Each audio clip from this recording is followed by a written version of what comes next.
नमस्कार, मैं श्रुति स्वागत करती हूँ आप सभी का अपने चैनल पर। आज मैं बात कर रही हूँ राहु के नक्षत्रों पर। राहु के 3 नक्षत्र हैं, शतभिषा, आर्द्रा और स्वाति नक्षत्र। इन तीनों पर जो कंट्रोलिंग पावर है वो राहु को मिली हुई है। और राहु क्या है? देखिए, किसी भी चीज़ को समझने के लिए, जैसे आप नक्षत्र को ही समझ रहे हैं तो आप इसकी कंट्रोलिंग प्लैनेट राहु को लेते हैं। जब आप राहु को अच्छे तरह से समझ जाएंगे तो इसके नक्षत्रों की जो विशेषता है उसको आप बहुत इजीली कैच कर पाएंगे। तो राहु धुआं है, मतलब एक ऐसा भ्रम है, ऐसा कंफ्यूजन है कि अगर आप उसे डायरेक्ट स्ट्रेट देखने की, समझने की कोशिश करेंगे तो नहीं समझ पाएंगे। आपको उस धुएं के परे देखना आना चाहिए, क्योंकि ये सुपर नेचुरल पावर है। मतलब जो चीज़ें सीधे सीधे तरीके से आप देख और समझ नहीं पाते, कहीं बहुत डेप्थ में जो है उनको समझने वाला राहु है। जैसे आप देख लीजिए, जितने भी एस्ट्रोलॉजर्स आपको मिलेंगे जिनको एस्ट्रोलॉजी पे अच्छी पकड़ है, कहीं ना कहीं राहु उनकी कुंडली में बहुत अच्छे तरीके से काम कर रहा है, क्योंकि रिसर्च करवाता है। साइकोलॉजी जो लोग बहुत अच्छे से समझते हैं, वहाँ पे भी ये राहु जो है उनको कनेक्ट करता है। अब जैसे हम लेते हैं शतभिषा को। शतभिषा जो है उसका एक अर्थ है 100 व्यक्तियों का समूह, यानी 100 डॉक्टर्स जो है उनकी पावर्स इस नक्षत्र में निहित है।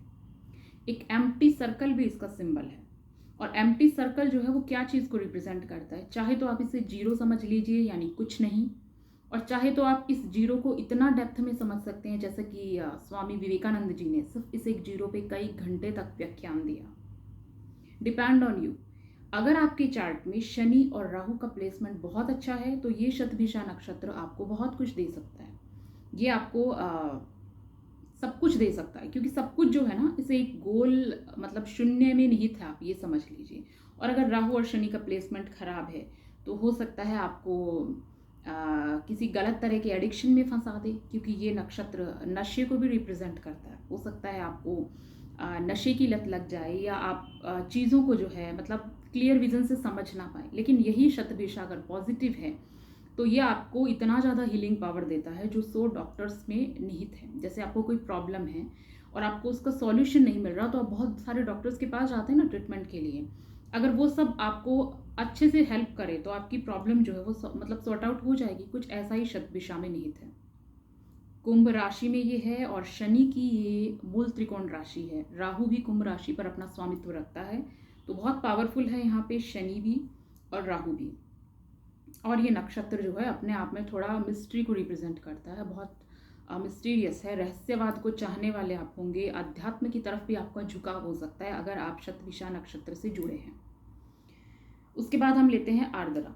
देखिए, आर्द्रा का जो अर्थ है ना वो कहीं ना कहीं आर्द है, मतलब जो थोड़ा नम है, नमी जो बताता है। और इसका सिंबल है आंसू की एक बूंद।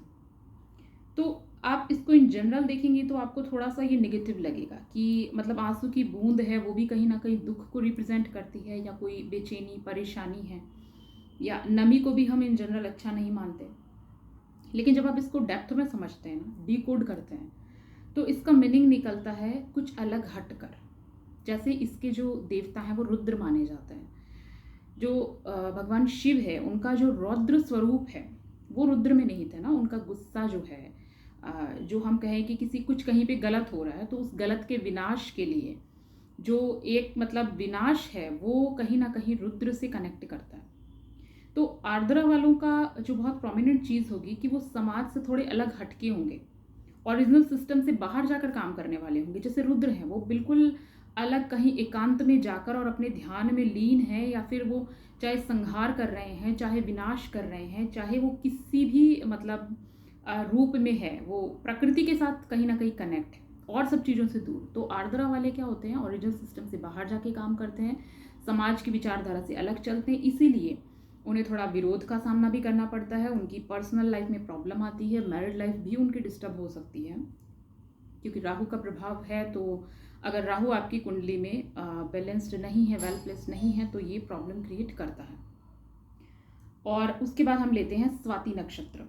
तो स्वाति देखिए वो आता है तुला राशि में, जो शुक्र की राशि है। और शुक्र जो है वो राहु के मित्र हैं, और शुक्र के एलिमेंट राहु यहाँ पे बहुत बढ़ा देते हैं। चाहे फिर वो मतलब बहुत पैसा धन अर्जित करना हो, या फिर जो है आपको मतलब विपरीत लिंगियों के बीच में आकर्षण का केंद्र बनाना हो। ये स्वाति नक्षत्र की खास बात है। मेल हो या फीमेल, अपोजिट जेंडर के बीच में उनकी पर्सनालिटी बहुत मैग्नेटिक तरीके से काम करती है। स्वाति नक्षत्र अगर है, पैसा अच्छा बना सकते हैं, बैलेंस बनाने में कैपेबल होते हैं। ये अलग बात है कि स्वाति नक्षत्र वालों की इन जनरल मैरिड लाइफ अच्छी नहीं होती है। उनकी मैरिड लाइफ में इश्यूज होते हैं, प्रॉब्लम होते हैं, लेकिन वो लोगों के सामने शो ऑफ करते हैं कि सब कुछ बहुत अच्छा चल रहा है।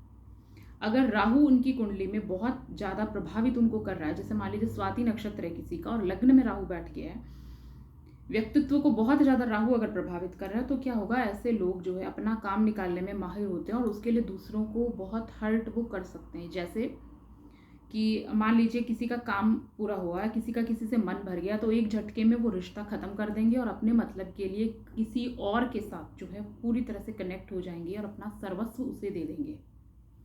तो थोड़े से डिप्लोमेटिक होते हैं, इसलिए इस मतलब नक्षत्र को जब आप समझें तो इसके दोनों ही साइड को दिखे कि हालांकि बैलेंस बिठाना जानते हैं, बैलेंस बिठा सकते हैं, लेकिन जो है मतलब क्योंकि स्वाति नक्षत्र जो है ना, वो दोनों चीज़ों को दिखाता है। मेन तत्व इसका अग्नि है, अग्नि नीचे से ऊपर की ओर जाती है और अग्नि को अगर वायु का साथ मिल जाए तो ये बहुत ज़्यादा बढ़ जाती है।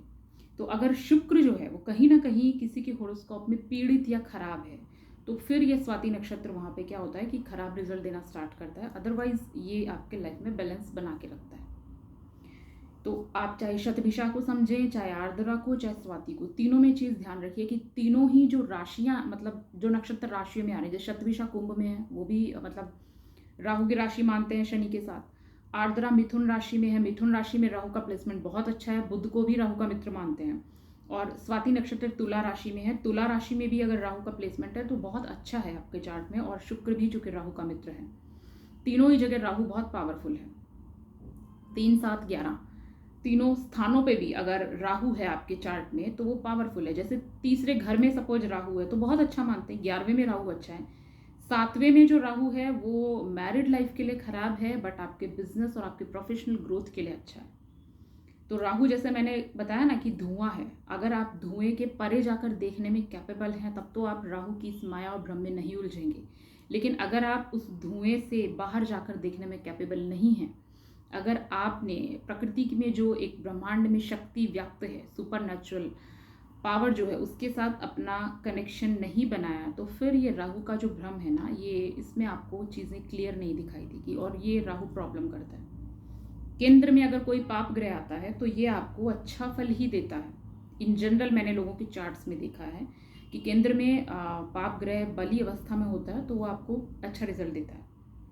लेकिन यहाँ पे आपको स्थिति देखनी होगी कि अच्छे का मतलब है लाइफ की सब जगह आपको इक्वल अच्छा नहीं मिलेगा। हो सकता है अगर पर्सनल लाइफ में प्रॉब्लम है तो प्रोफेशनल लाइफ बहुत अच्छी है, प्रोफेशनल लाइफ में प्रॉब्लम है तो आपके पास कुछ और बेटर होगा। प्रकृति आपको एक हाथ से कुछ देती है तो दूसरे हाथ से कुछ लेती है, ये बैलेंस है और बैलेंसिंग चलता रहता है। राहु इस बैलेंस को बिगाड़ने की पूरी कोशिश करता है अपने तरीके से, क्योंकि वो आपको स्पिरिचुअलिटी भी सिखा रहा है। ऐसा नहीं है कि राहु सिर्फ आपको कन्फ्यूज़न देता है या आपको भ्रम देता, नहीं, राहु ये सब तो है, एक भटकाव और उलझन तो है, लेकिन राहु का तरीका स्पिरिचुअलिटी सिखाने का बहुत अलग है। वो ओरिजिनल सिस्टम से बाहर जाके आपको चीज़ें सिखाता है। आपका जो विज़न बनता है, जो सोचते हैं, वो बहुत अलग जाके होता है। शतभिषा के जो देवता है वो वरुण हैं, आर्द्रा के रुद्र हैं, और जो स्वाति नक्षत्र हैं उसके देवता हैं वायुदेव। तो इन तीनों के जो मतलब देवताओं के जो ब्लेसिंग्स हैं वो इसमें निहित है। इनके जो एलिमेंट है, जो इनके प्लैनेट्स हैं, वो किस तरह से कनेक्ट है राहु के साथ और किस तरह से वो आपके चार्ट को प्रभावित कर रहे हैं, ये आप अपने चार्ट पे लगा के देखिए और अपने फीडबैक में मुझे ज़रूर बताइए कि आपको कैसा लगा राहु के नक्षत्रों के बारे में जानकर। अगर आपको मेरे वीडियोज़ अच्छे लगते हों तो इन्हें लाइक और शेयर करना मत भूलिएगा। धन्यवाद।